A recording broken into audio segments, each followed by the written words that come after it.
Charles, di ba hindi ka pa pwedeng lumabas? Okay ka na ba? Gusto na kasi kita makita eh.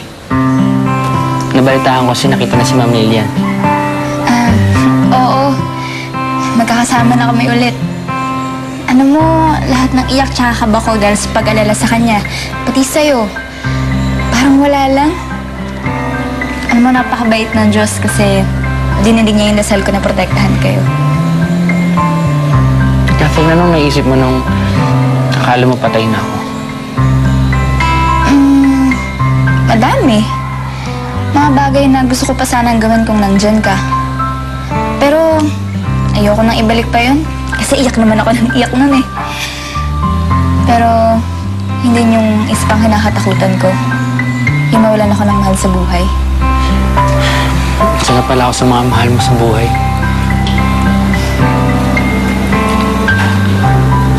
Alam mo, Catherine,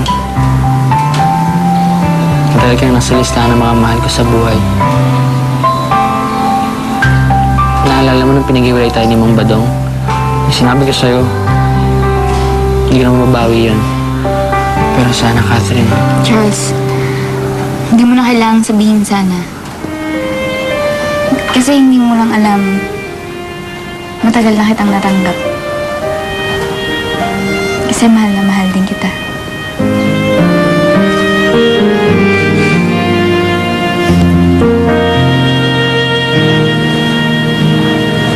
Catherine, Tay, Sir Ferdinand, pwede ba ako magpasama sa'yo?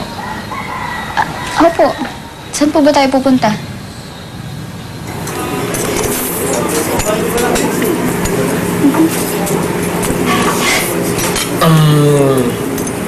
Kaisa, di ka naman masyadong gutom, no?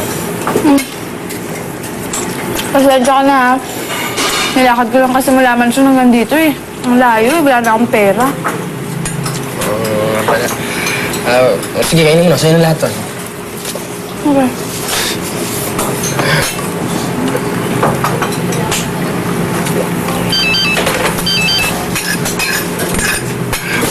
Sandali lang, ha? May kukunin lang ako.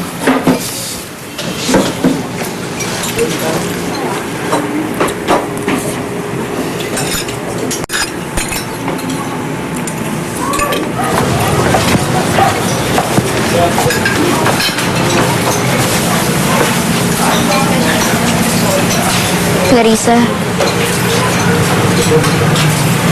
Maylin? Ano ginagawa mo dito? Sinusundo ka na namin, Clarissa.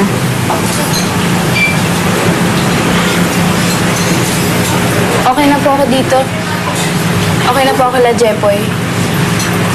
Huwag niyo na po akong alalahanin. Kaya ko po yung sarili ko. Eh, hindi lang naman kami yung gustong umuwi ka eh. Alam mo, Maylin, kahit sino pa yan, desidido na ako. Hindi na ako babalik sa mansyon. Kahit na ako. Sir Ferdinand?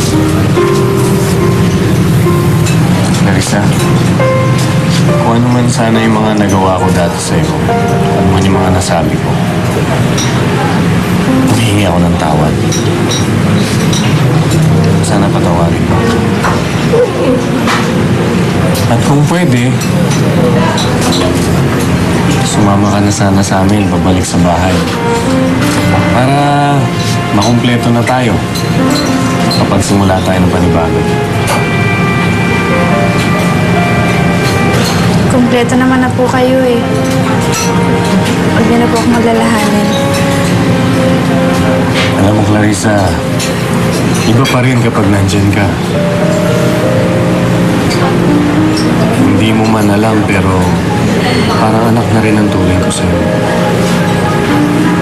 Kaya, okay lang ba na sumama ka na sa amin ulit?